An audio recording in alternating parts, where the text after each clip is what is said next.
matter how much we disagreed with one another, the underlying love and respect between us was unbreakable and never in doubt.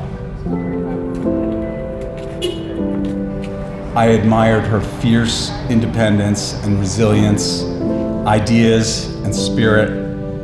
I'm still inspired by her regular expressions of love, her sense of humor and spontaneity. I appreciated her reliability and everything she taught me. I know there were untold number of lives that she touched too. People have asked me, what can I do? Please either write in the book today or share a memory about Mom online. I'm sure there are many gems out there, as we heard today. Thank you for everyone who's spoken.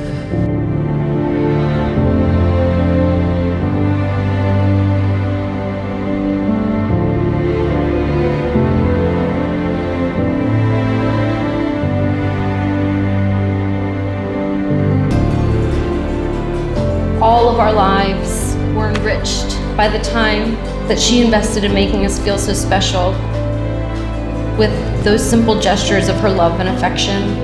She showed us with her example that in her eyes there was nothing more important or valuable than family.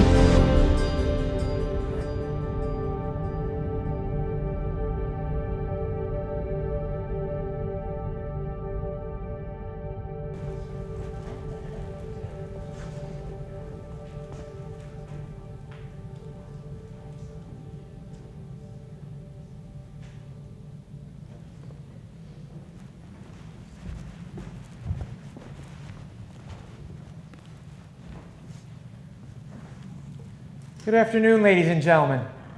What I'm about to say is not a joke, but all rise.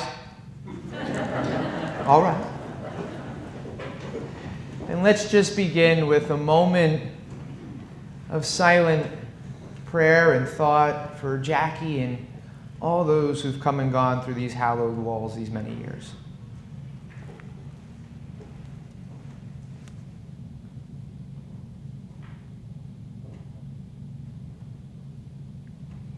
You may be seated. Thank you. Little Miss Jacqueline Klapp, daughter of Mr. and Mrs. Joseph Klapp, celebrated her third birthday last Thursday when she entertained at play Paula and Ronnie Cohen, Dee Sokol, and Martha Klapp. Rocco Calzone of Newark was the Sunday guest of his brother, Joseph Calzone, and family in Asbury Park Road as well that day on March 24th, 1944. Jacqueline Klapp, daughter of Mr. and Mrs. Joseph Klapp, is ill at home with chicken pox. Her sister Martha has just recovered from the same disease. November 10th, 1944.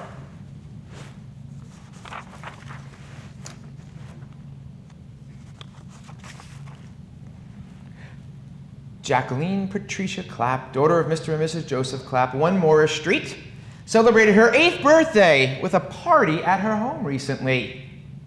Guests were Lois Ann Hendrickson, Manny Turner, Renice and Sandy Weingarten, Carol Friedman, Paula Chirifko, Jean Hendrickson, of course, Pepe and Martha Klapp, Maris Lee Barclay, Sal and Cheryl Lumberton, Catherine Engelhardt, and Patricia Kingston. Looks like from 3 to 8, we had a few more friends Mom made. She also didn't just have people over for birthdays. Pepe Klapp, who I believe is watching us on live stream today, daughter of Mr. and Mrs. Joseph Klapp, also of Morris Street, still celebrated her 7th birthday with a party at her home last Wednesday afternoon. Games were played, refreshments were served, and attending were several people, including her sister, Jacqueline. She didn't only have parties and attend parties. She went to Benjamin Hochberg's party, whose paper locomotive was the centerpiece back in 1950. If you called Freehold 8 1740. Some of you younger folks in the room are like, what is he talking about? You could get piano lessons because I will give piano lessons starting in June. If interested, call Jacqueline Klapp at Freehold 81740.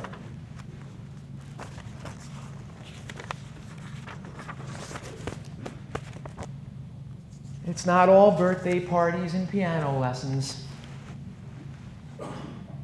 It seems you can't beat City Hall in Flemington after all. Can't even say it. Jacqueline Klapp, whose car was towed away during a snowstorm last winter, lost her appeal of a municipal court fine for parking in the street when the roads were snow-covered. The problem is that many people lack driveways and there aren't that many places to pull your car up off the road. Now, for some of you with grayer hair in the building, you're going to know, like I did, and smiled when I heard the following. Flemington attorney Edmund Bernard argued that the ordinance was unreasonable and that the no parking signs had failed to meet statutory and the no parking signs failed to meet other requirements as well. After hearing arguments of the municipal prosecutor, Stephen Rubin, Chancery Court Judge Morton Greenberg, sitting as a county court judge in Trenton, thought otherwise, and yes, I did say in Trenton, thought otherwise, saying the streets have to be cleared of snow. Finding a judge who could hear the case without conflict of interest was a whole nother matter. Miss Klapp is the official county court reporter, and she knows all the judges.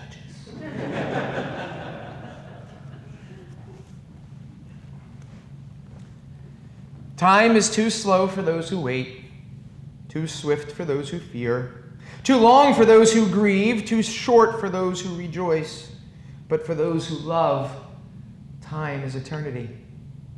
That poem by Princeton theologian, the Reverend Henry Van Dyke, I thought was the perfect way to begin this celebration of the amazing Jackie, because we are in a building called the Historic Courthouse. And when you stop and think of the word historic and the word history, some could apply that to different things. I'm learning as my hair turns gray and I wake up in the morning with a random pain in my knee or elbow that I might be historic. So it's the definition, but what historic means is that it has gone through time, it has gone through change. And this place we're in right now has gone through a whole lot of change. The grandkids were here early and I gave them a tour of the Houtman cell in the back. And we walked across what was an open area back there. There was a catwalk that they would walk the prisoners through. There wasn't this big, beautiful connecting building that we have now. And as we talked, I said there was no Wi-Fi back then. These big steel doors, they weren't very good in the winter and in the summer for being too hot or too cold. Yeah, that's where you kind of sit down with everybody watching and, you know, things happen and go down a drain. It wasn't sanitary in that sense either. But some things stand the test of time. One of them is the fact that Jackie Klapp held that corner of the bench up for many, many years. Can't argue that. The other thing you can't argue is for those who love, time is eternity. And so we are here to celebrate, to laugh, to mourn, to cry our sister's passing. We need to remember, for anyone who loves, this is not an ending. This is a change. This is a turning of the page. And we all don't like turning the page sometimes. We all don't like change sometimes. As I was chatting with several of my friends who are attorneys in the back, you know, you ladies just retired a few years ago, right before the pandemic. There was something to be said about some of the old ways we did things. And I know some of you were saying, well, you're a little younger than me, but I still come from that older generation. And it's change we don't like because it's so dramatically different. And Jackie saw and witnessed all those things through her life. But as we mourn her passing, we must remember that her light and her love is eternal, and that it will guide us if we let her until we see her again. So my job today is not to tell you about Jackie. It's not to tell you that she was an amazing single mom when being a single mom wasn't the cool thing to do. It wasn't something she wanted, but it's something that happened. And we have to remember, for a woman back in those times, it was much more difficult. It was tough. And we all know how rowdy her 2 kids are. So, well, one of them isn't. I'll let you figure out which one. But still, being a single mom in a rural-ish community, it's a difficult thing to do. But she did it with grace and dignity, and you know that, so I don't need to tell you that. For all you legal folks in the room, I don't need to tell you what kind of amazing court reporter Jackie was. You knew that. Otherwise, she wouldn't have been around as long as she was. She wouldn't have gotten all that private work when you all called her to your offices to record meetings and to do everything like that, because you trusted her on both sides of the aisle. Imagine that, both sides of the aisle coming together. Jackie did that. And for those of you who may think, okay, stenography, she types, we can just record. Well, most of you probably don't realize Jackie didn't know what was coming through these doors. She didn't know if it was a medical malpractice case. A whole lot of big words that she's got to figure out what they mean to keep them in context, right? To tell the story accurately and fairly. So in many ways, Jackie was a doctor. Jackie was also a judge and an attorney because she had to know the law inside and out as well. And anybody who watched her with that grace and that dignity, families who were fighting, families who love each other, people who murdered people that they loved, people who committed heinous actions against others, Jackie had to keep her chin up, not get up and hit somebody at the stand when she knew they were probably lying right to her face. And she had to do that with grace and dignity and impartiality. Think about the beauty there is in that. Think about the sense of who a person like that is. Pretty special. I don't need to tell you about the music maker. You see her blanket there and that piano we had made. Perfect pitch. I have perfect pitch too in the shower singing by myself.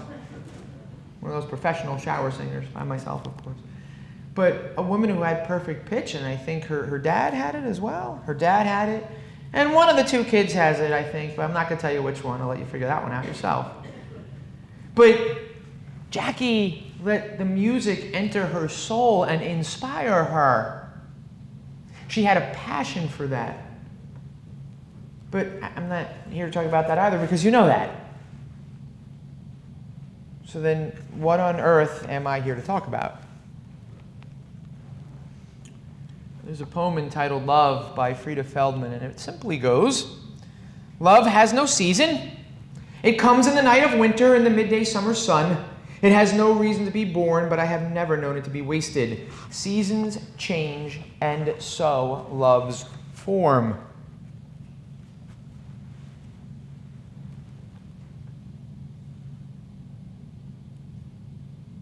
Dennis, do you love your mom any less because she's deceased? Melissa, do you love your mom any less because she's deceased? Of course not. Of course not. Yeah,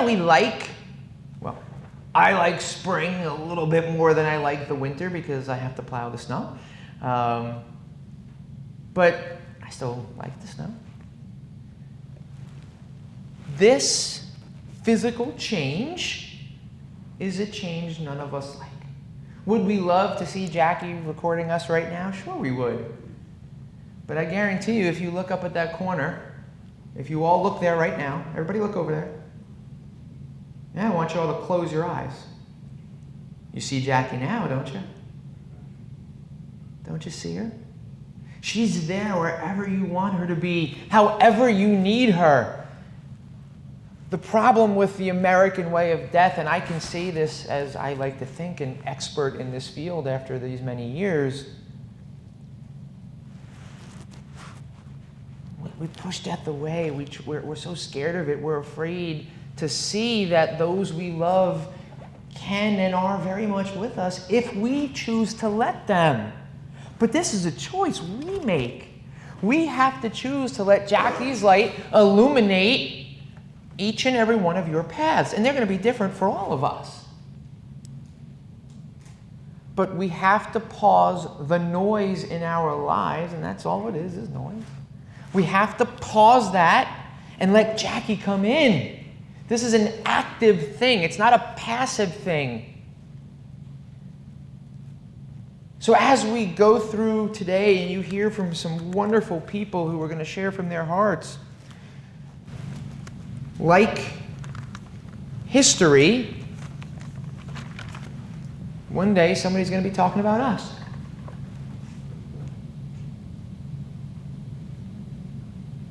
And I hope they can talk about us living our lives in a way that honors Jackie and all those who've come before. Living a life like Jackie did, of love, of respect, of community, of family, of friends, and one of hope until we see our sister again.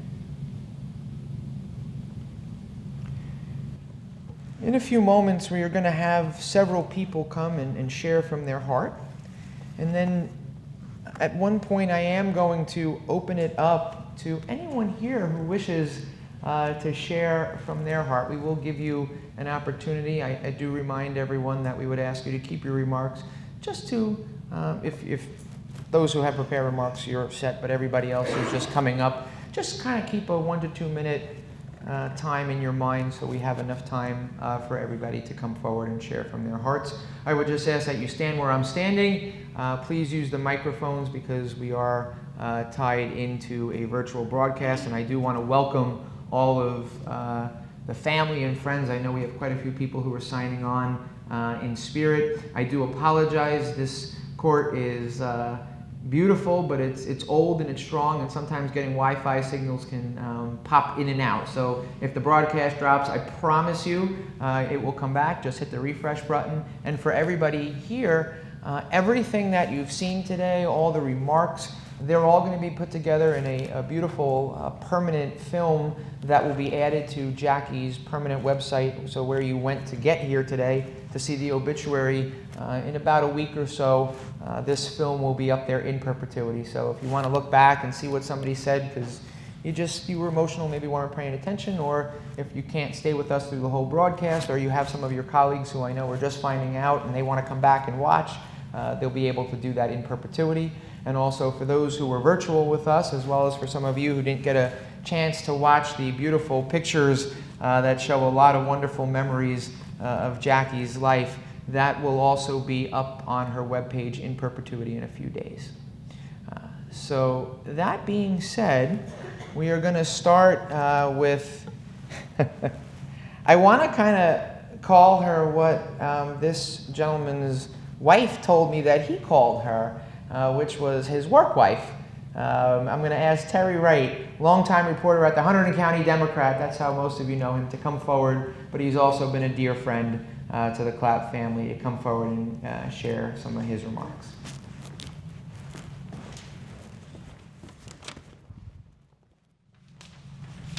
Of course, I looked in the wrong pocket and panicked for a second there. I came to the Democrat in Flemington in 1973. Jackie was already here. And I didn't cover court right away, but within a couple of years I was assigned to cover court. And she was that lady that sat either here or over there, depending on the kind of case. And I was always amazed that she could be looking out at the audience and smiling at us, And her hands were going. She didn't have to look at the speaker because she was so good, and she got every utterance what was said.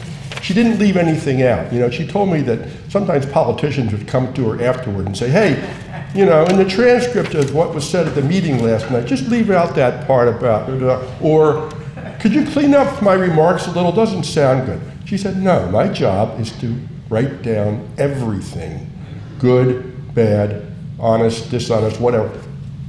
People that read it later will decide, you know, what to believe. So, a couple of things that come to my mind.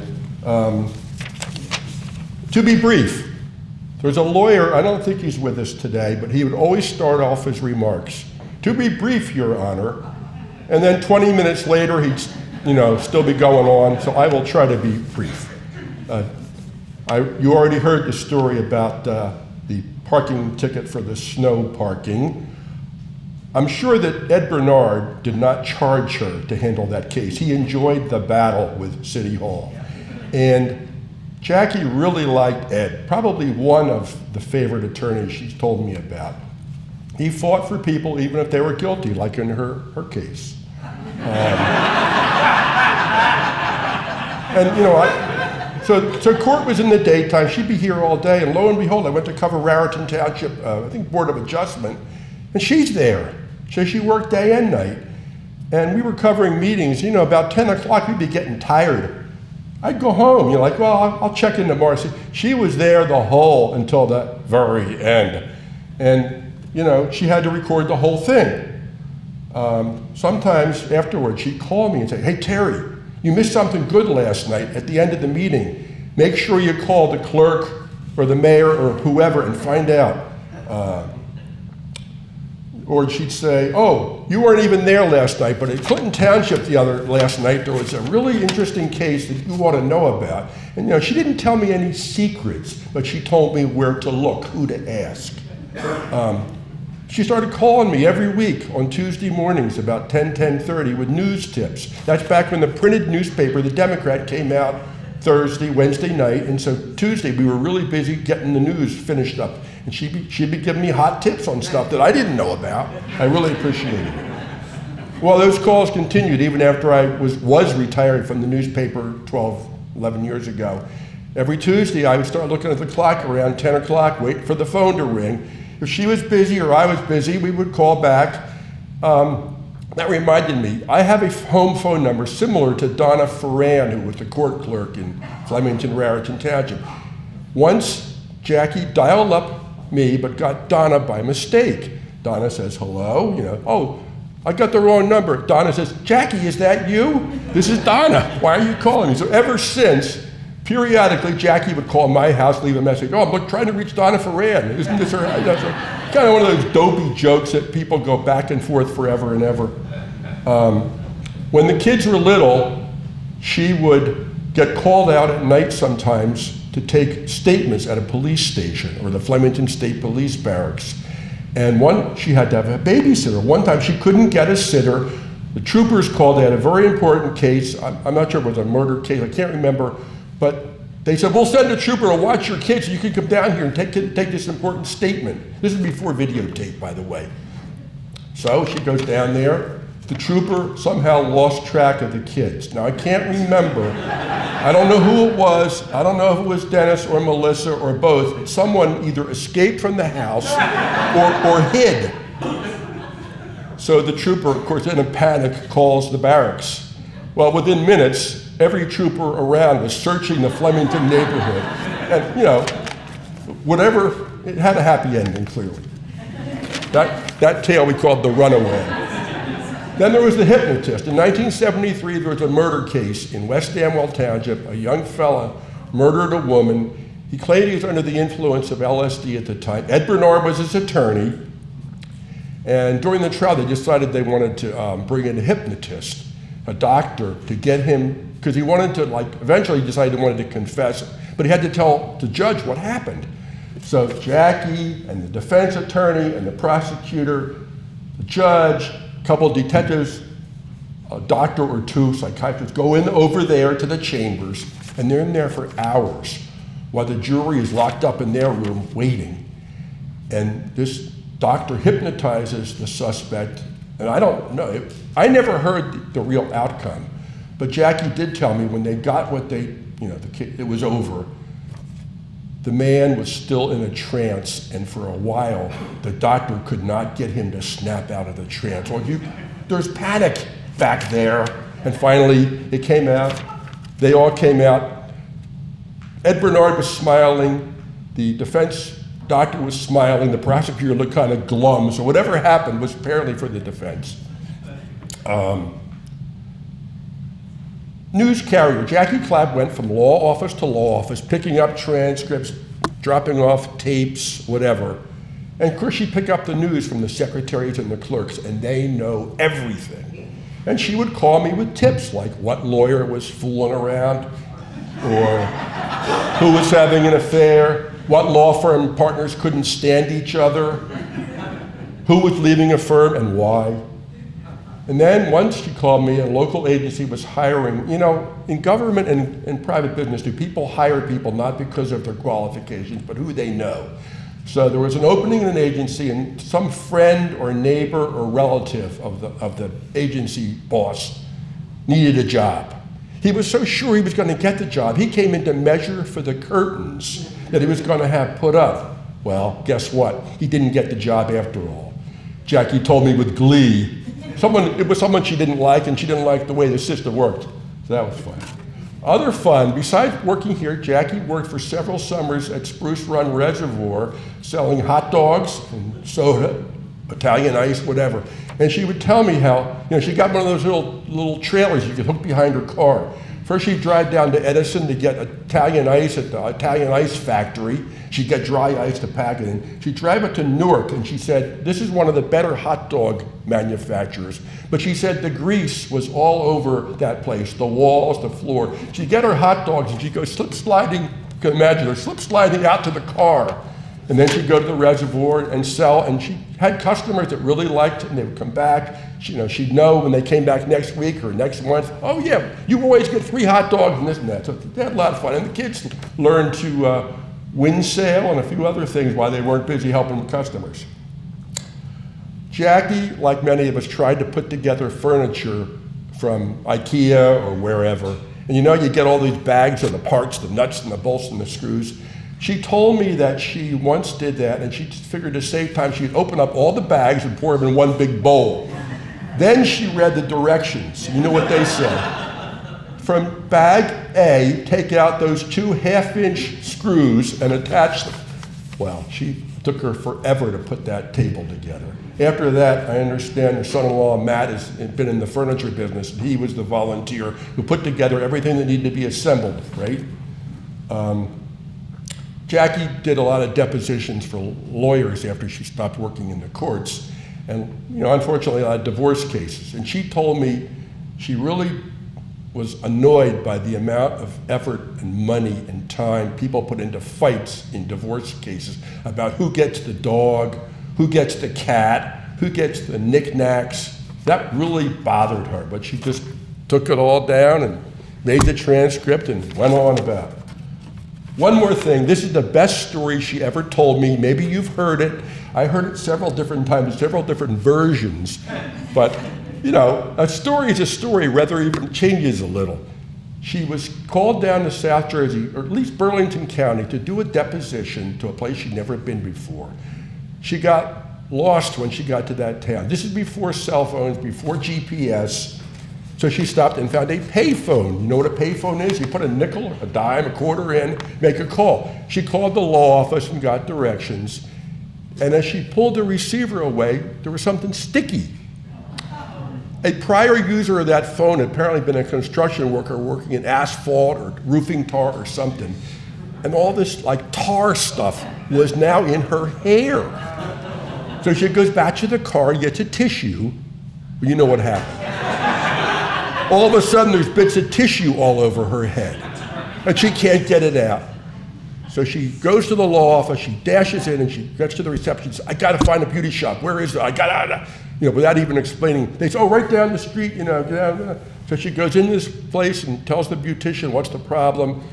So the beautician, the head lady goes over to the cash register, get that $5, sends one of her workers, go down to the grocery store and get a bottle of less oil, I think it was, some strong cleanser to get this tar out of her hair.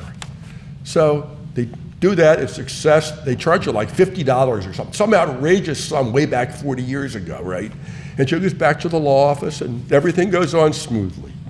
That's really the end of my part of this.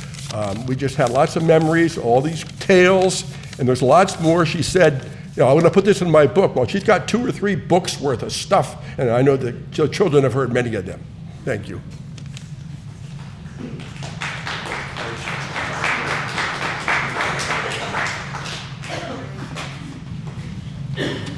Thank you, Terry. That was very, very humorous in a good way. And I want to thank Terry and his wife. They were the ones who were kind enough to get me some of those old historical newspapers, which I've saved for the 2 of you to show your kids. They really found some amazing, amazing things.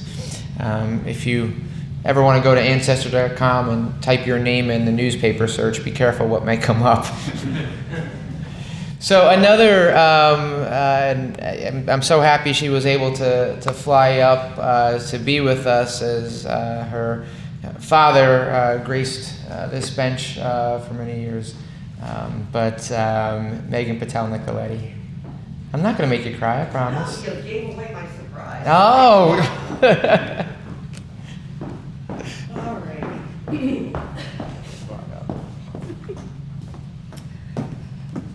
All right, well, first of all, thank you very much for giving away my intro, which was, hi, my name is Megan Nicoletti. Nica who?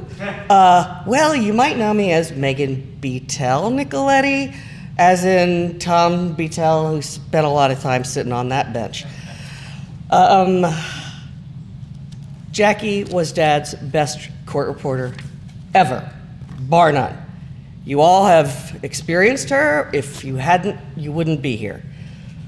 She was loved, admired, respected, and cherished. There is no better storyteller than Jackie Klapp. Sometimes her stories were so much better than just the facts. I remember there were several very, very nutty cases. Terry, you alluded to one. Thank you, I had that in my speech too. But that's okay, because I'm going to give you the rest of the story.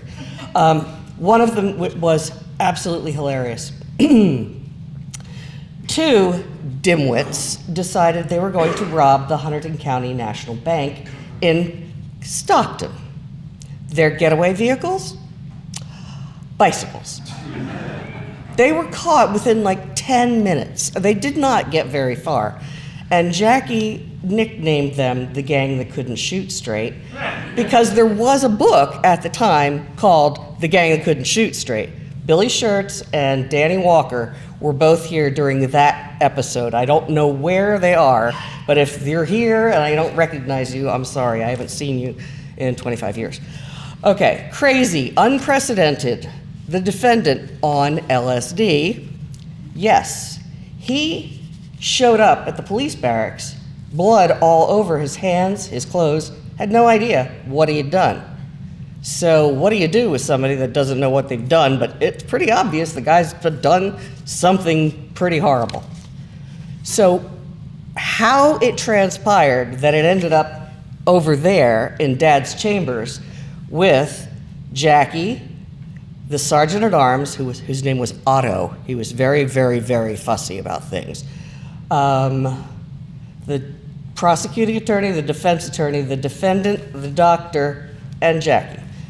And what I remember most from Jackie sharing this is how effective the doctor / hypnotist was, because slowly she started feeling.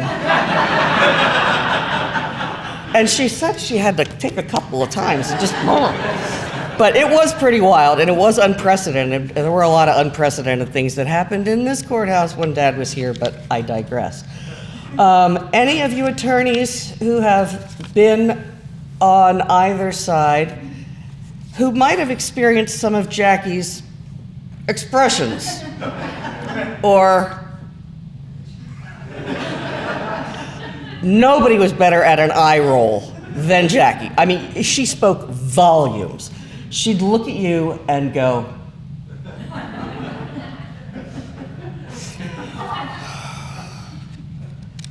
we called them the dagger stares. Jokes. Never politically correct. I don't believe a politically correct joke ever escaped Jackie's lips. And if you've never heard the one about the girl with the hair lip, come talk to me afterwards and I'll tell you about that one.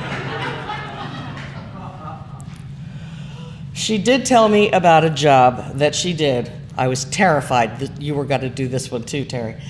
It was a job where she was called to some law office to do a deposition. She walked in, room's empty, it's just her, she sets up. In comes a lady, goes up to the corner, and she began to take her clothes off. Jackie looked at her, she said, What are you doing? The woman says, well, I'm here. They told me I had to have an examination under oath. I've never had an examination where I had to keep my clothes on. She's like, put your clothes back on, hurry up.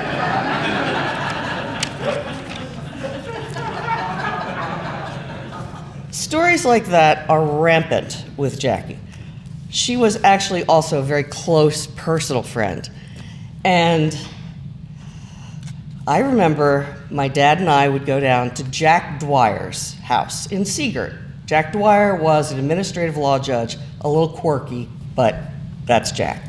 Anyway, Jackie's parents, I believe, she grew up in Freehold, so we were going to go to the horse race track. And Dad said, hey, Jack, you're over at your parents'. You want to come along? Sure. So we got there early. I mean, the steam was still rising off the grass. Had breakfast, and Dad sat down and very methodically went through each and every page, looking at the horse, looking at the jockey, what are the conditions. Jackie's looking at her going, oh, he looks cute. And so she would circle it. Jackie, that day, let's suffice it to say, my father lost only $125. I remember that clearly.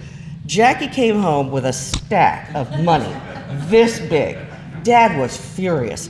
So she said, I'll tell you what, peace offering, Judge, let's do this. Let me take you to dinner. Okay. She said, I know a great place, it's right around the corner. And just to sort of like twist it a little bit, the name of the restaurant was the Colt's Neck Inn. So one thing I would like to say is a very famous, for me in my life, line of prose by Richard Bach. Do y'all remember Jonathan Livingston Seagull? Okay. You guys don't have a clue what I'm talking about. That's okay. Anyway, he wrote another book called Illusions. And this is my favorite quote. Do not be dismayed at goodbyes.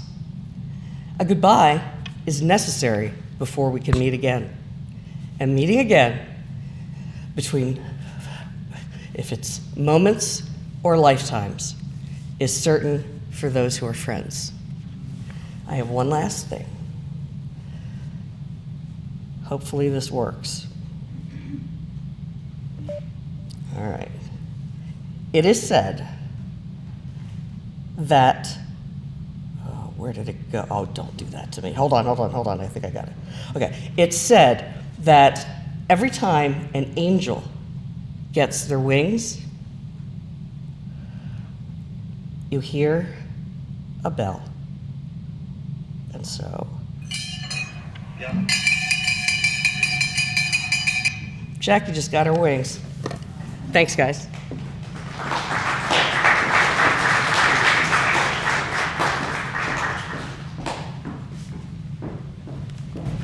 Thank you, Megan. You honored her and your dad well. And now I'm going to ask another person who had some court cases here, Jonathan Drill. There he is, to come on forward to share with us some of his memories.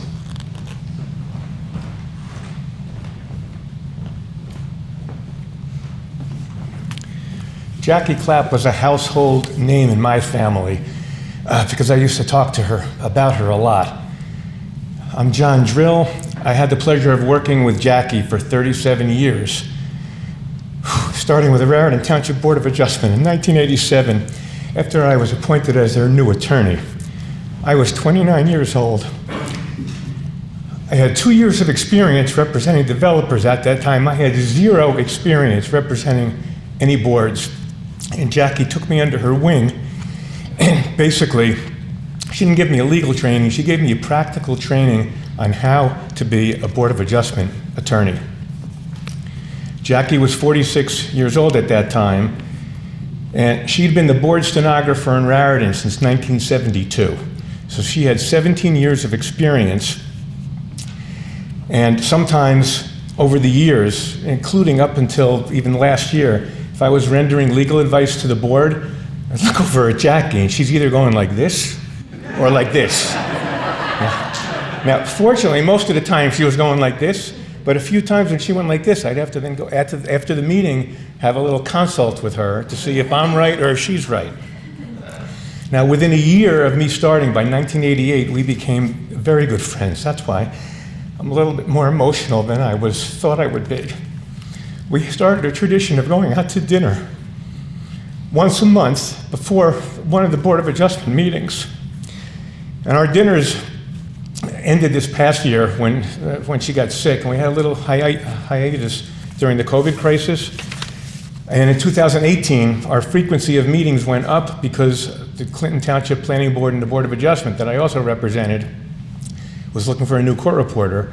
And like you said, she was the best. So I introduced her to the both chair of those boards, and they hired her. So we were eating dinner at minimum twice a month. And while I had not met Jackie's children at that time, I followed them from afar.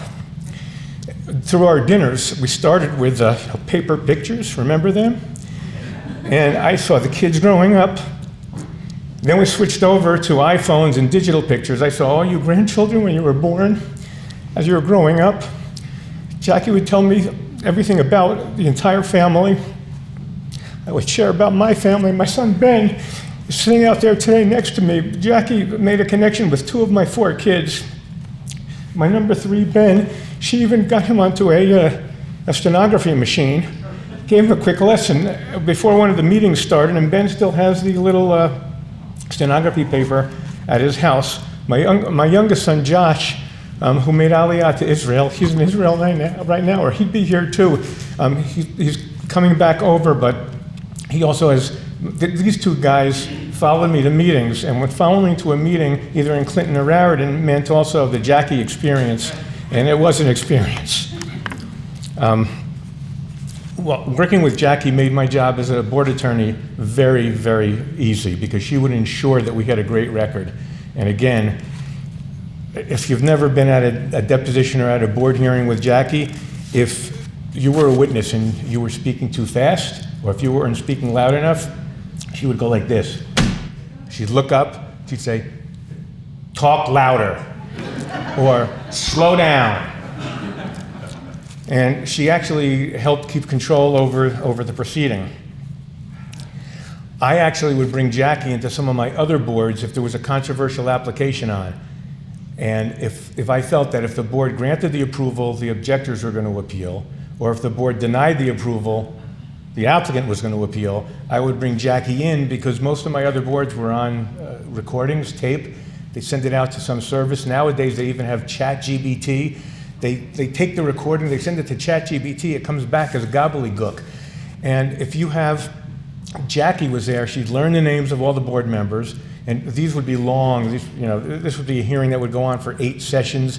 One of them was 2 years, and her transcripts were, no errors. If someone would complain, they'd have to go back to the tape, they'd find out that Jackie was right.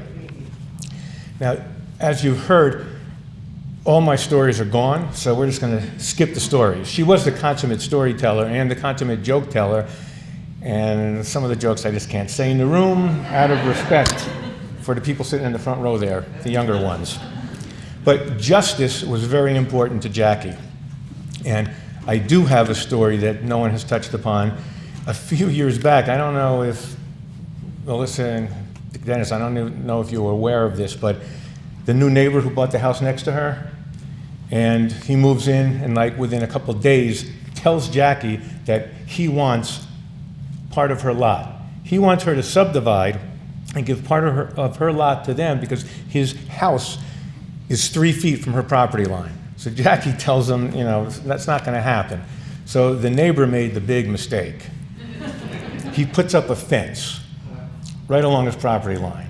So Jackie goes to and this is in Raritan Township where she's the court reporter. So she goes to the then zoning officer, not Jeff who's sitting out there, the last zoning officer, tells him the zoning officer gives a citation to the guy and they order him to remove the fence, but Jackie wasn't done.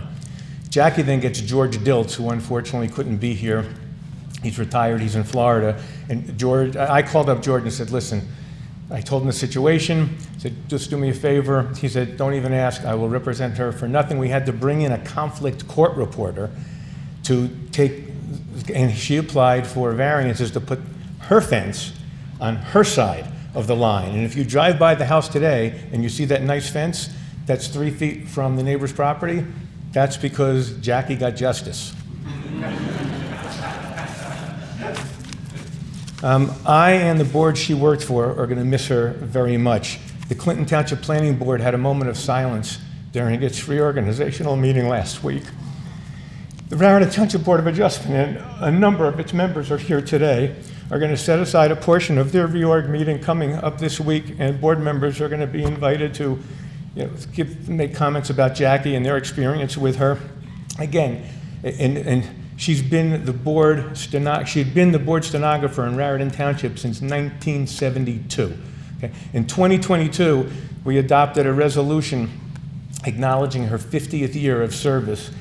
And so every single board member in the Township of Raritan since 1972 has known her and worked with her.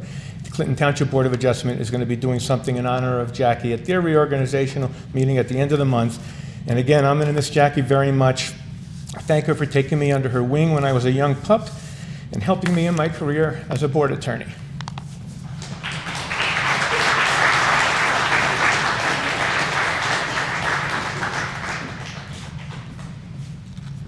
Appreciate you sharing from your heart. And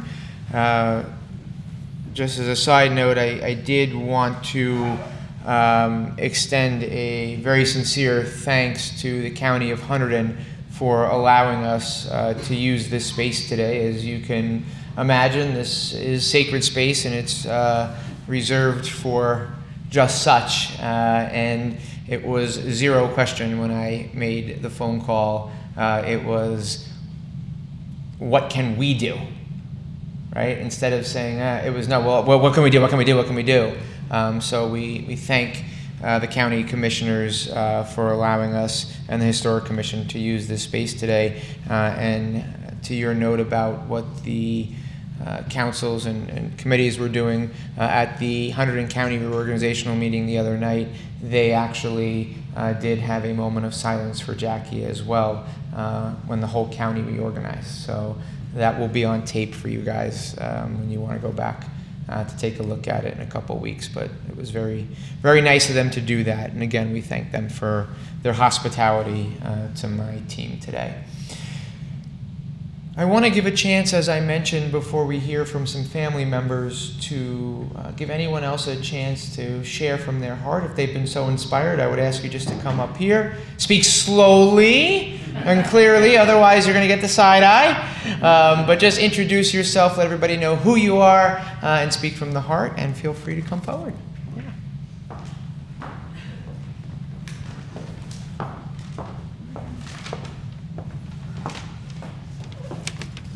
Day. My name is Cynthia Schaefer. I am the chairwoman of the Raritan Township Board of Adjustment, where Jackie served for 50 years. As we all know, 50 years brings it back to 1972. I don't know where you were, but I was a freshman in high school. I worked with Jackie for the last 10 years, and I think I can speak for the board. It has been an absolute pleasure. Jackie is a consummate professional and was always there and always ready. even through some of her very difficult times. I like to think of Jackie as a silent partner. She quietly did her job at many, many applications and meetings until you didn't speak into the microphone and you weren't loud enough or you talked too fast. Then you heard from Jackie. We all heard from Jackie. We became her chorus for her. And so we would always say, you need to speak louder and slower. When I first joined the board, which by all means was a mistake, I responded to a request for volunteers, and in the response, I asked for someone to contact me so we could discuss how I could be helpful. The last place I wanted to serve was the Board of Adjustments. Making decisions concerning neighbors was not for me. When they finally reached out to me, it was to let me know the date of my swearing in for the Board of Adjustments. To add to it, the first application I was involved with ended up being denied, and they sued the board. It was not a good experience. A few days later, I received a note in the mail from Jackie. She sent me a personal note letting me know that she liked my closing deliberation and how impressed she was. It meant everything to me. I still have the note. As John mentioned, we did a celebration for her 50th anniversary. We threw her a little party for her service. Nothing great, just cake, balloons, some flowers. Had the mayor come and speak, along with some past board members. A few days later, I received a note from Jackie. She let me know how much she appreciated the party. She also, again, being the warm person she was, added some very nice things to say about how she thought I was leading the board, which I so appreciate. Yes, I still have the note and I will cherish it.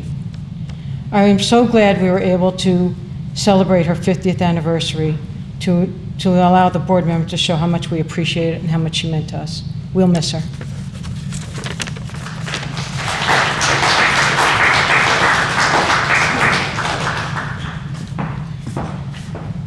Thank you for just sharing from your heart. And on the little stenography bookmarks that we made, on the back it says, by words we learn thoughts, and by thoughts we learn life. Jackie knew that and lived that, and by her writing you those several notes, encouraging you and showing you how much she cared, it does just that. She taught us even more about life. Thank you for sharing. Who else would like to come forward?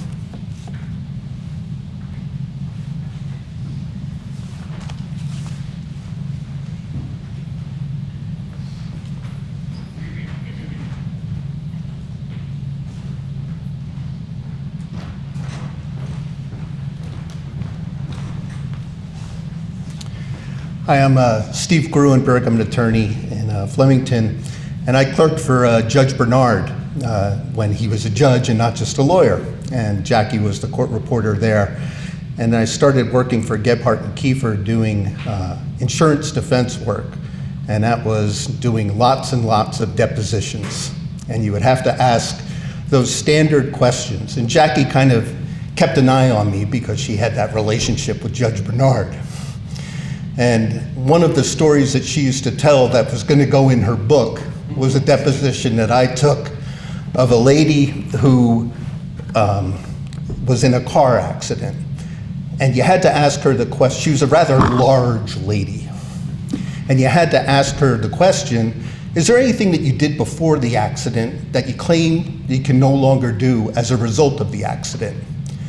And the lady said, yes. And I'm like, well, what is that? She goes, I can no longer be Magilla Gorilla.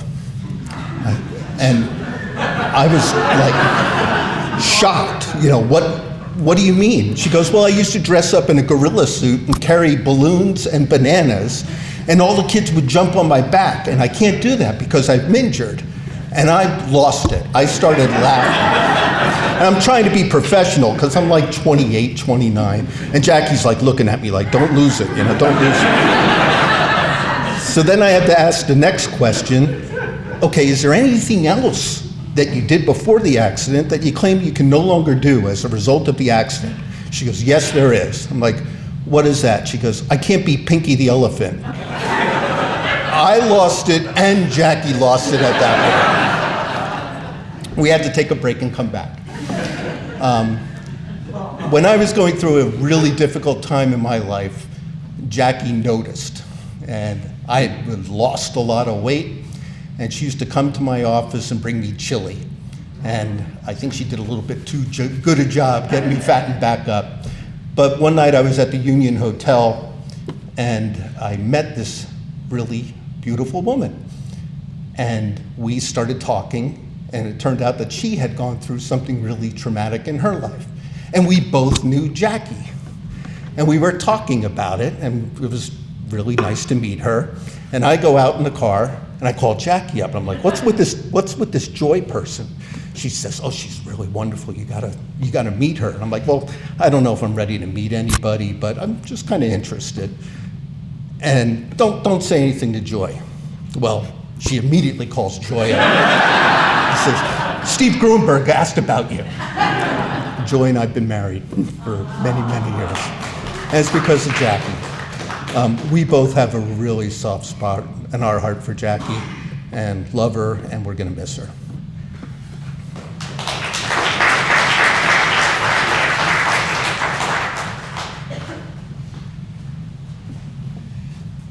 Thank you so much, Steve. Who else would like to share?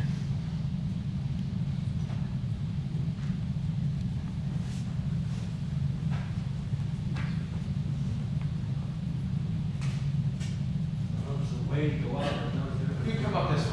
Around there, so I don't want to violate any. No, you're good. Get in trouble.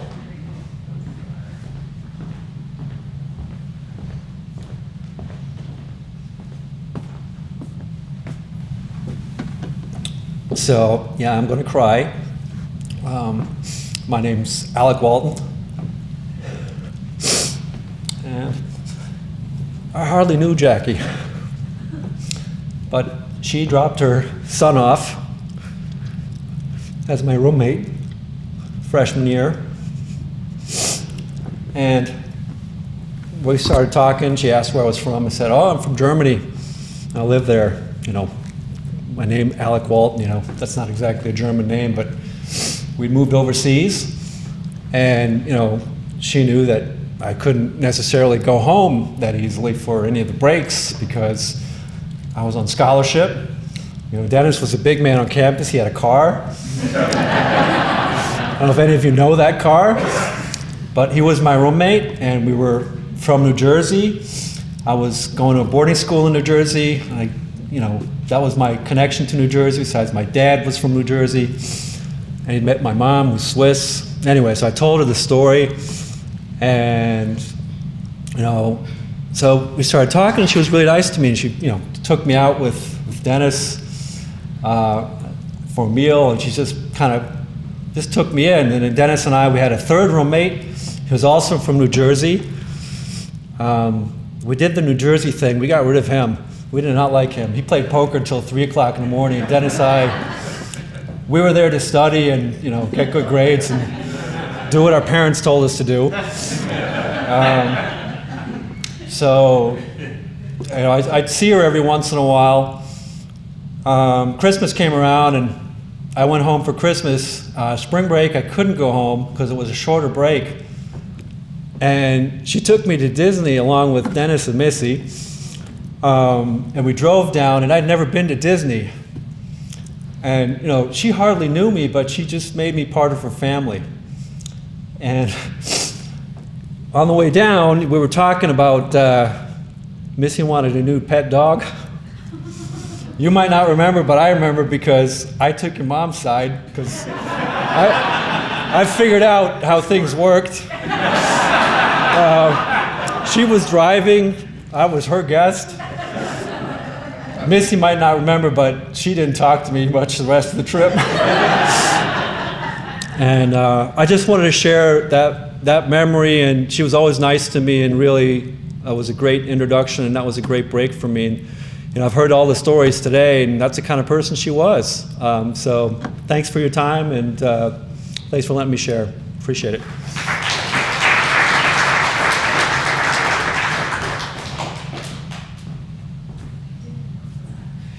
Thank you so much. And I would encourage you all to continue to tell the stories. And at the end, we're going to give everybody a moment to pass by Jackie's urn one more time, and I'll tell you that. But if you did not get a chance to sign these two kind of yearbooks that were created, please just take a few moments and write a story from your heart. I know that they were going to be cherished by the family, and it's important if you're able to do that.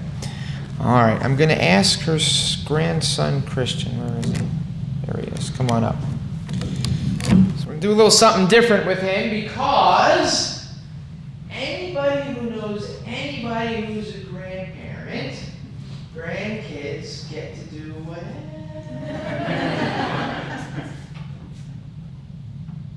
And in Mimi's house, there are no rules. There are only rules that you just don't tell mom and dad what we did. So he's going to do something, go on now, that not many people get to do, because Mimi said it's okay, and he's going to go up to the high bench.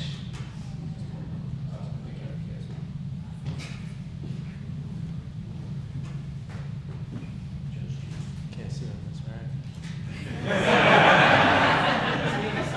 Maybe might be able to sneak a little bit here.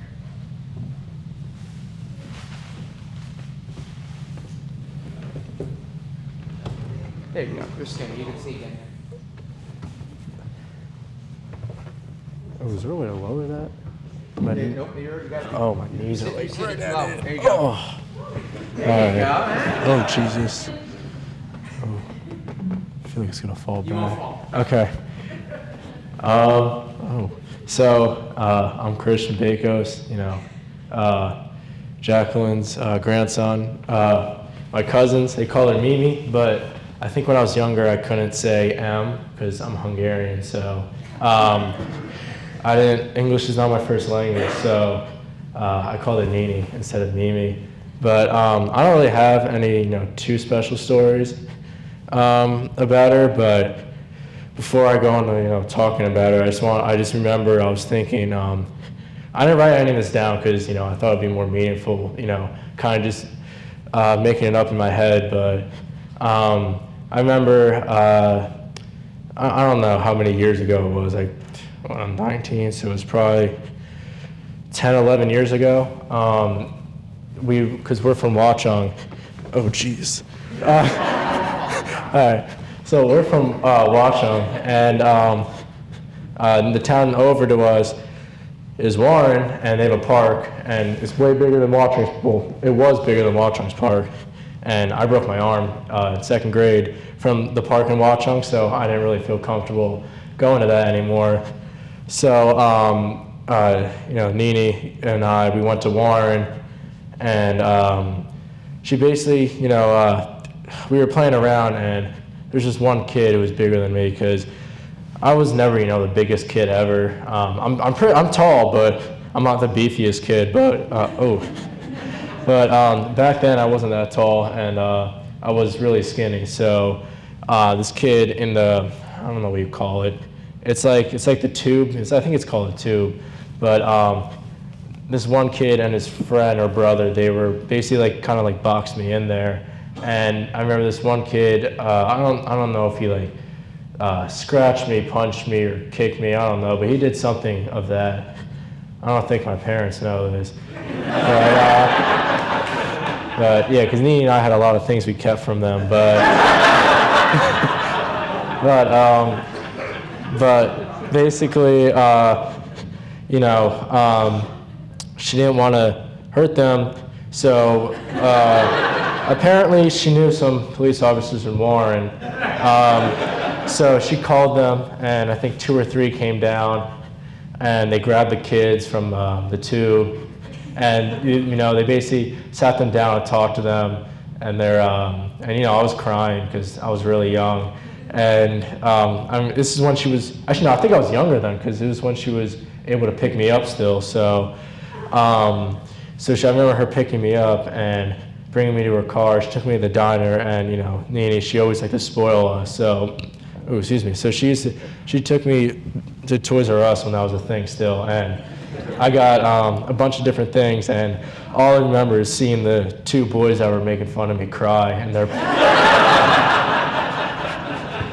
and their parents being really upset at Nene and like, you know, Terry and, you know, I'm sorry, I don't remember your name, but like they said with the stern eye, she gave the parents that, and you know, that was the story I wanted to share. And then one more story before I go into, you know, our relationship was what's it called?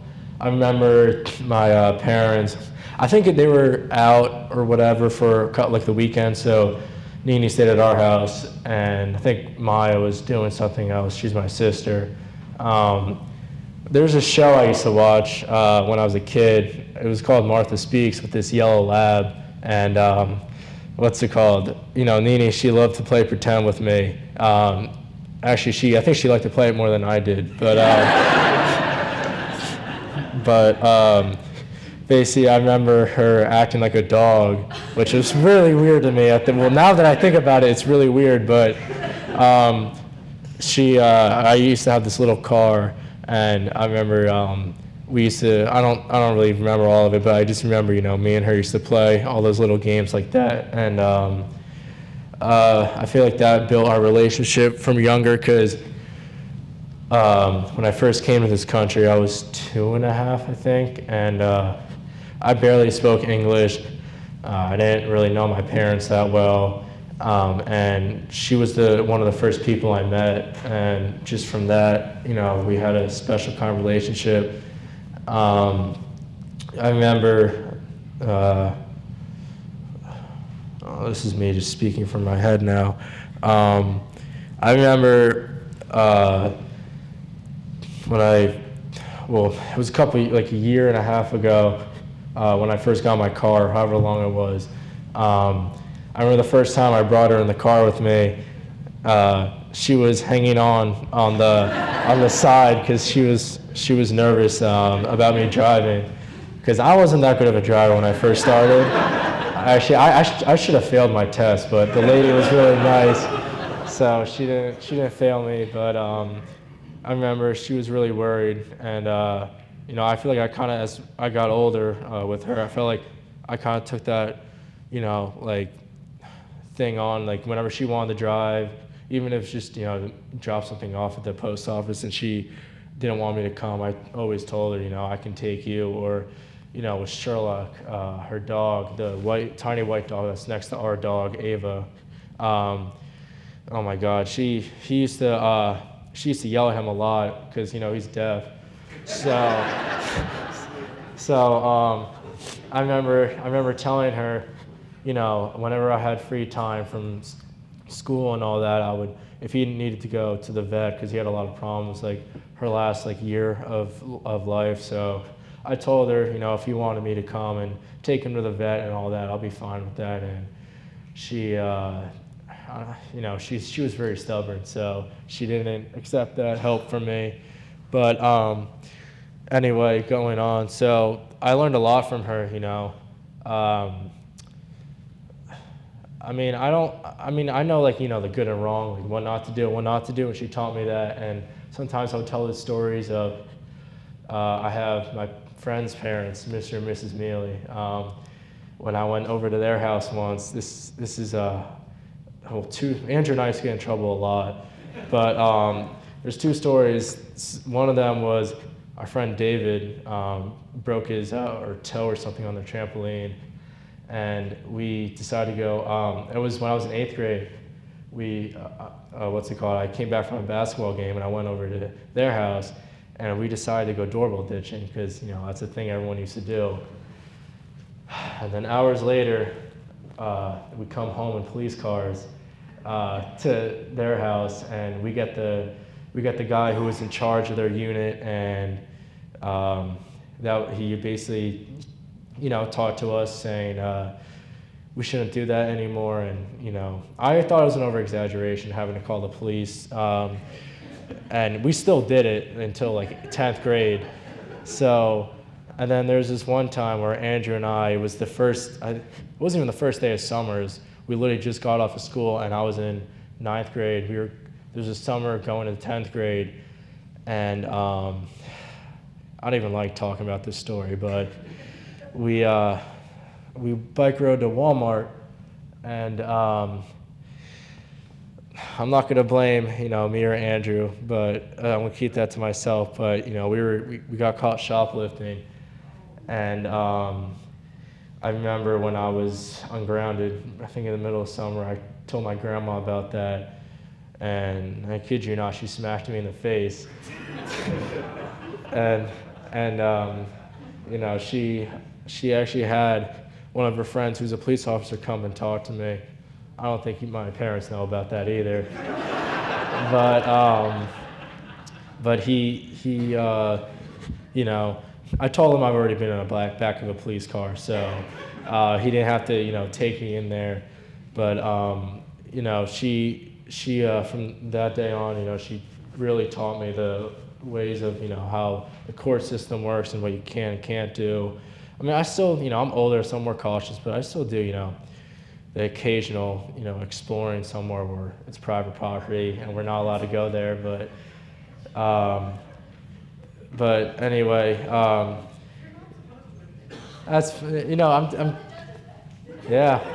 I'm doing it because I know she would get mad if I didn't say it.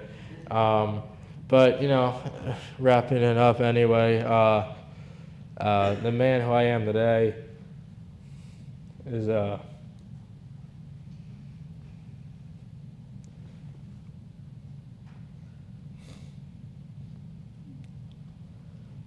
because of her, and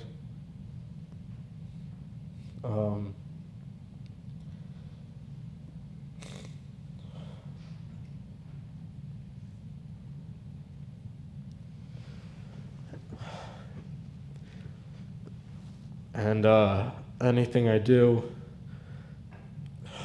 and any of the good things, any of the good things or anything that I do from now on is because of her and for her. I know this is going to sound terrible, but if I can trade spots with her and give her my life, and I would, I would be in that box with her ashes, I would. But I love her a lot. And yeah, that's really it. Thank you.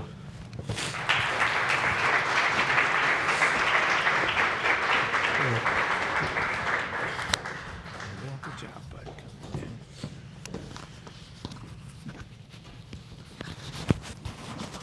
Thank you for sharing.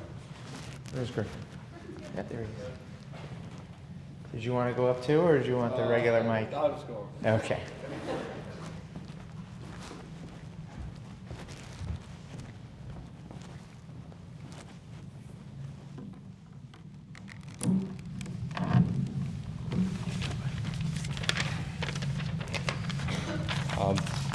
Hi, my name is Griffin Costine. I knew Jackie as Mimi, and I'm gonna read a poem to you that I thought was mainly about her. We had a wonderful grandmother, one who never really grew old. Her smile was made of sunshine. Her heart was solid gold. Her eyes were bright as shining stars, and her cheeks fair roses you see. We had a wonderful grandmother, and that's the way it will be. But take heed, because she's still keeping an eye on all of us. So let's make sure she will like what she sees. That'll be all.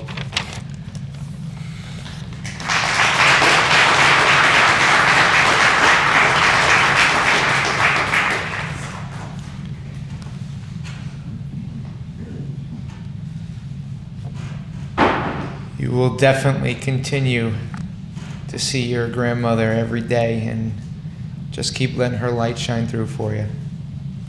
That way she honors you. But just do it when you're going to college to become a judge, not in the back of a police car.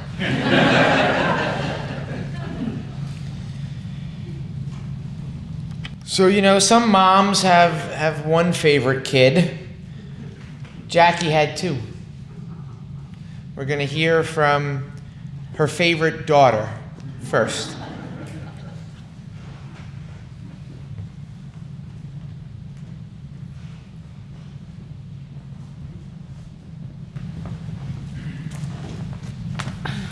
Hello. I actually have two versions of this because I wasn't sure which one I liked better. So I don't know if I should have them both in front of me like that. That's probably going to distract me. Good afternoon. On behalf of my family, thank you for coming today to honor the life of my mom, Jackie Klapp, on this beautiful day in this incredible historical building, the Hunterdon County Courthouse.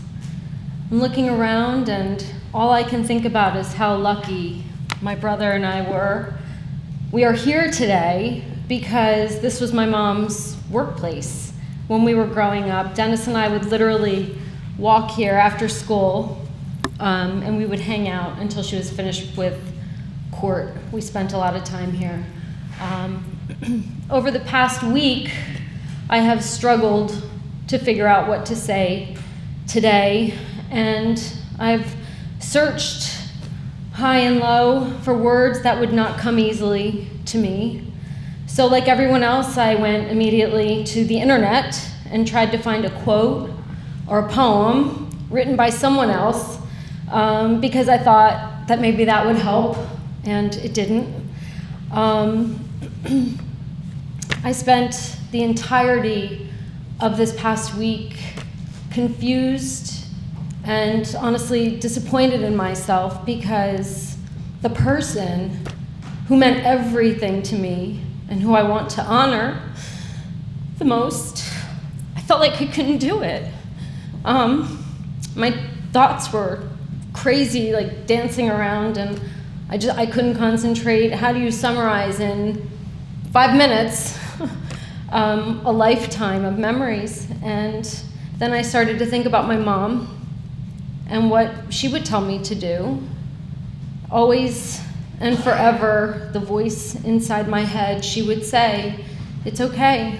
Stop being so hard on yourself and focus on one thing at a time." And so I'm gonna do that, and I'm gonna try to not turn into a complete puddle in the process. In college, my mom was an English major, and I think her minor was psychology. She loved words, which made her obviously a very fierce competitor at Scrabble. And she took punctuation pretty seriously as well. She was an avid reader, and she immersed herself in stories, which is why it should come as no surprise that she oftentimes looked at her work here and everywhere, the cases that she worked on, as a story, really, that she was responsible for retelling with accuracy and damn good punctuation. That's why she was so good at it. Because her natural instinct and her default, what she loved the most was the accurate telling of the story. However, she was a storyteller who rarely, if ever, told her own story. We wanted her so badly to write a book because she had such an incredible story to tell. A story about her experiences in and outside of the courtroom. A story that was about family and friendship, sacrifice and survival, courage and resilience, even in the face of adversity. And it was a story about love. She never wrote that book, and she never told her story. So today I feel inspired. She was very private, but I'll cautiously share a little bit of her story, particularly the story of her as a mother. So Terry will appreciate this. In the telling of a good story, you have to be able to answer 5 specific questions: who, what, where, why, and when. With my mom, because many of you were her colleagues, you can already answer the what, where, and when questions. She was a certified court stenographer for over 50 years, who worked in this courtroom among many other federal, state, county, and township buildings and law offices. I'm not here to tell you what you already know. Court reporting was her career. It was the job that she dedicated over 5 decades of her life to. But her real life's work is the answer to both the why and the who of storytelling. Her real life's work, why she worked so tirelessly and selflessly, was because of my brother and me. As a single parent, she had to do the work of two people, really, in order to provide us with the opportunities and experiences that would shape us into the people who we have become, the people who she loved the most, and who she would have moved heaven and earth to protect. She approached her job as a mother with equal parts seriousness and humor. Motherhood was her true calling. She would say it was the greatest job of her entire life, and also her greatest achievement. She was spontaneous and generous, creative and resourceful. She was playful, and sometimes she was a little bit mischievous. She loved mischief night. It might have been one of her favorite things to do when we were growing up. She would literally have my brother and I dress in all black, and she would send us out as her adorable messengers of evil. Her very own minions. She didn't like to fly, so our vacations were always long road trips. We would play games like Name That Tune and sing songs about purple cows. And a quick sidebar, being we're here in the courtroom, I am today years old when I learned that she didn't write that song. I literally thought that she wrote that song.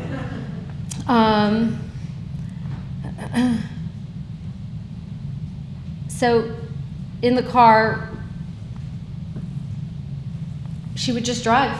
She drove to every state. By car, Dennis and I have been in every state except 6 on the far west coast. She drove us everywhere. And when she got tired of driving, she would just drive until she saw a motel with a vacancy sign where she would stop and rest for the night. Those trips are my absolute favorite memories of my extraordinary and special childhood. And it was just the 3 of us. My mom, my brother, and me. She would wake us up at 5 o'clock in the morning and whisper, "It's time to wake up. We're going to Virginia today." A trip, literally, that she had planned and we knew nothing about because she loved to surprise us. We would pile in the car in the pitch black of the morning before the sun had time to rise, and she would drive to Virginia to take us to King's Dominion for the day. And then she would drive back. As we got older, having started families of our own, as if her heart could get any bigger, it just expanded more. Her love for her grandchildren was immeasurable. She was the quintessential grandmother who loved and adored each of her grandchildren the way that she loved my brother and me. She recognized that we are all different, and she had an incredible ability to meet us all exactly where we were. She had a way of making you feel special and wanted you to know that in her eyes, who you are is enough. So I'm going to finish with this one last thing that Dennis will appreciate.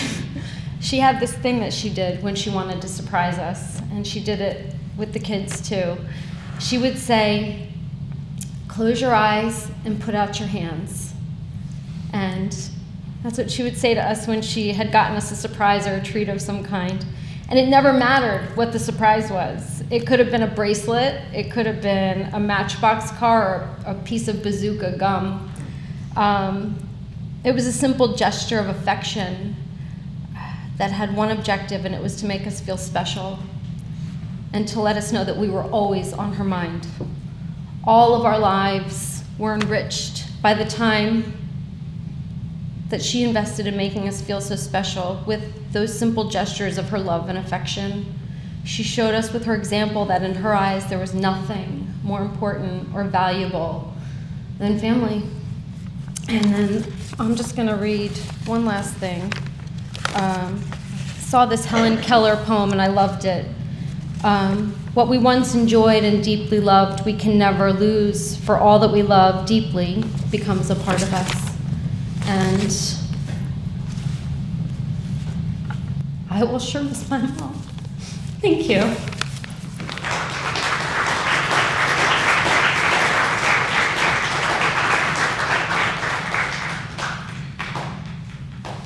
You will miss her physical presence, but she surely illuminated your heart and your hand when you wrote that, so thank you for sharing.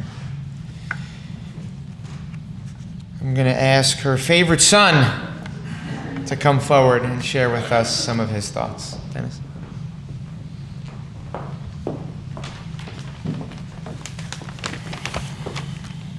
Hi there. Good afternoon, everyone, and thank you for coming. I'm Dennis Bakos, Jackie Klapp's son. And before I get started, I'd like to begin by stating I intend to tell the truth, the whole truth, and nothing but the truth, so help me God. On behalf of the entire family, I'd like to thank everyone for coming and to honor my mom and reflect on her life. I think my mom would have really gotten a kick out of being here in this room after so many years. My sister and I used to, as she said, walk here after school and wait for her to finish before work before we went home together. I remember sitting right over there, where Tony is actually, spending a lot of time there, watching her effortlessly typing on her stenography machine to a wide variety of cases, cross-examinations, summations, and verdicts. For those unfamiliar with her job, although you've learned a little bit about it today, it entailed using shorthand or letter abbreviations to record proceedings. Examples in the next few sentences of what she sounded like at home when she was dictating. Mom would then dictate it into a recorder at home and then send the tape to a typist and type it, or type it herself, period. What happened next, interrog? The transcripts were proofread, comma, edited, comma, formatted, and certified for a final copy, period. Sometimes multiple copies were necessary and same-day product was called, quote, daily copy, end quote, or, quote, expedited, end quote, period. This became the official transcript of the court proceedings, period. My mom was a true dedicated professional and one of the best in the business. There was a rather large cavalcade of characters who my sister and I met or would hear during Mom's dictation at home. And let me tell you, some of these cases were not always appropriate bedtime stories for us. There were murder cases involving detectives finding bodies at crime scenes or monotone, matter-of-fact, spooky confessions from a defendant. And Mom knew everybody here. The judges, the prosecutors, the defense attorneys, guards, sheriff, clerks, secretaries. She loved the small town community here. The Union Hotel, which I heard mentioned earlier, was a place where a lot of people went to lunch, and my sister and I loved going to the Blue Ox with her on the weekend for breakfast and to hear all the local town gossip and stuff like that. It was really great. I forgot to mention that we knew most of the police officers, but this didn't stop my mom from encouraging her kids to go out on mischief night. She insisted on the uniforms my sister just talked about. She generated ideas on itineraries and then drove us to these different destinations. She let us do the dirty work, probably knowing that we were technically juveniles.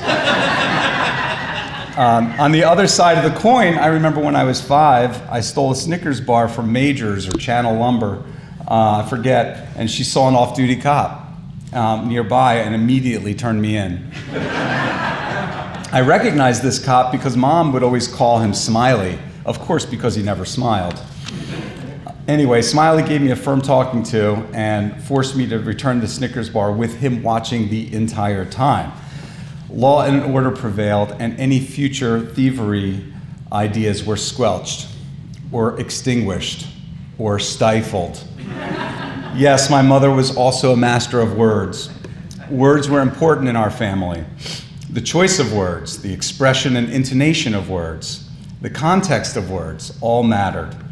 Sometimes I would call her to ask her opinion about the right word in a certain situation, usually related to work, and her feedback and ideas were always the best. There was no need to Google, because she was a phone call away. Many conversations with Mom could easily shift to music, where Name That Tune was her specialty. I knew many of the songs she knew because in our many, many car rides as kids, she taught them to us, and we sang them together.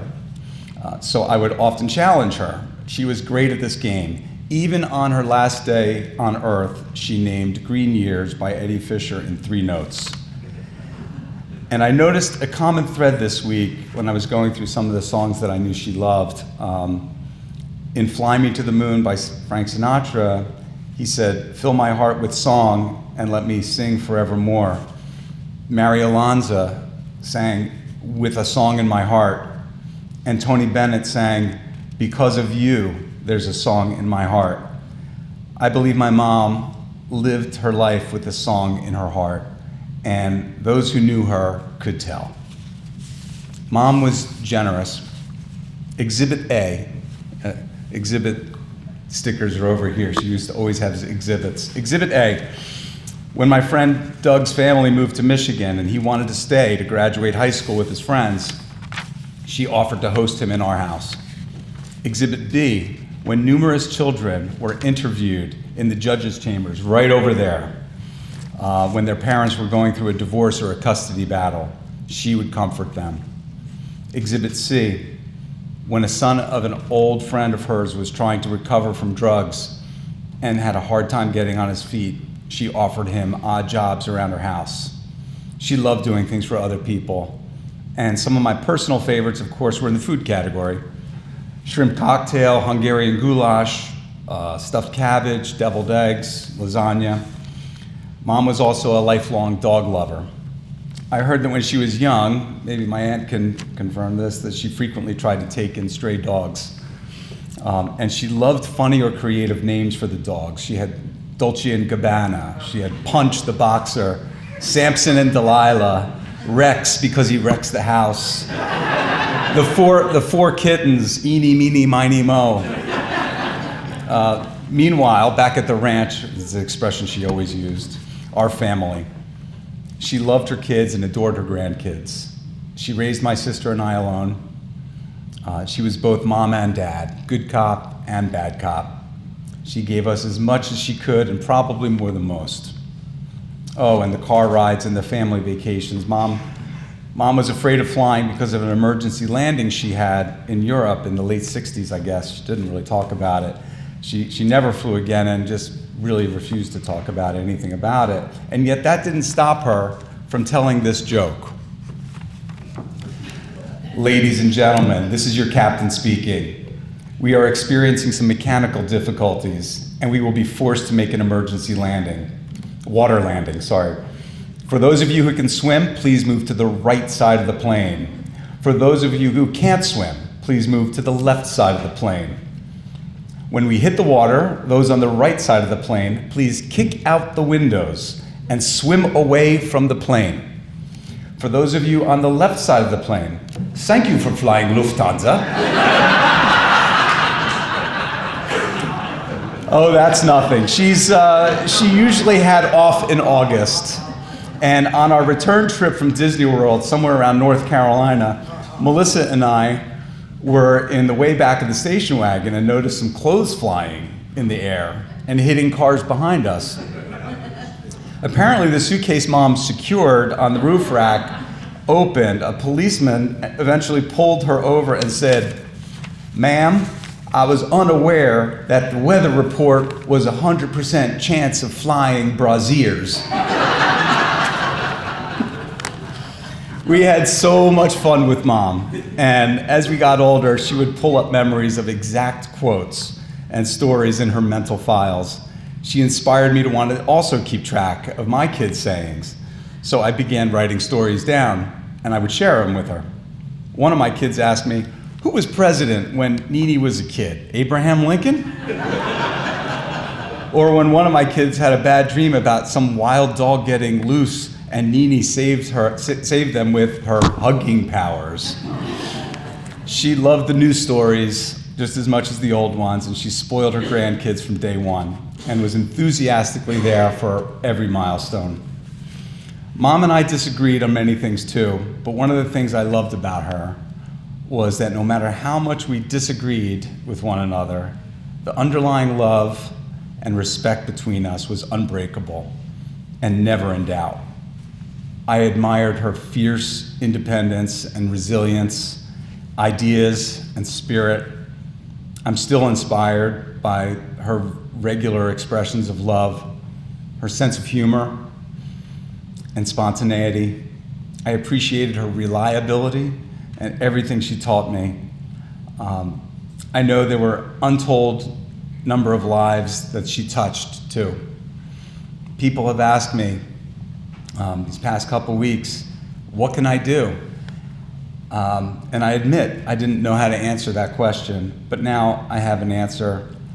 Please either write in the book today or share a memory about your memory about Mom online. I'm sure there are many gems out there, as we heard today. Thank you for everyone who's spoken. And as for the grandchildren, I will tell the 5 of you what I think she would say to you. I think that she'd say she loves you very much and that she wishes for you what you wish for yourself.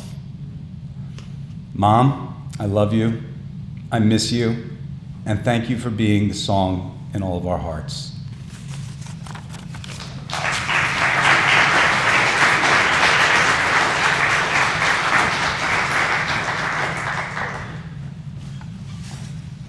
As I said to your sister, Mom's light surely was shining on your heart when you wrote those words as well, so thank you.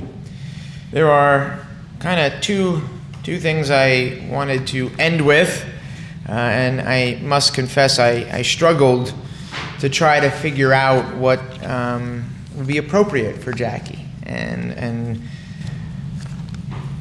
it needed to be light, it needed to be humorous, it needed to be deep, it needed to be all that kind of stuff.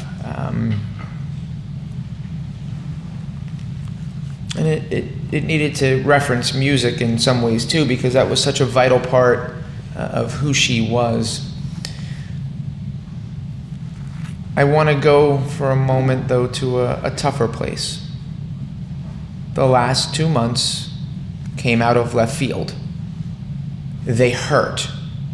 It was painful and miserable for you all to watch Mimi going through the tough time that she did. It was a shock to many family and friends. Jackie, what? What?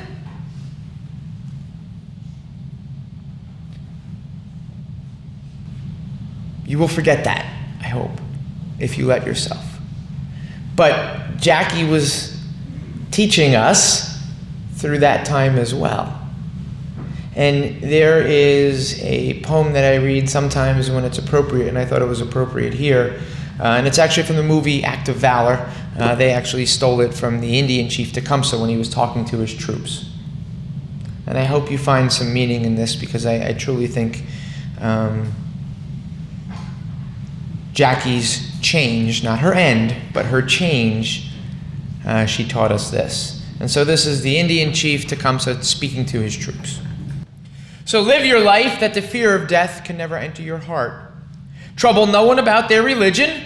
Respect others in their view, but demand that they respect yours. Love your life. Perfect your life. Beautify all things in your life. Seek to make your life long and its purpose in the service of your people.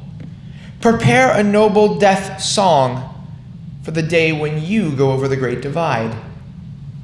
Always give a word or a sign of salute when meeting or passing a friend, even a stranger, when in a lonely place. Show respect to all people, but grovel to no one.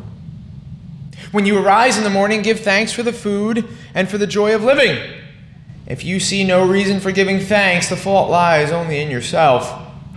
Abuse no one and no thing, for abuse turns the wise ones to fools and robs the spirit of its vision.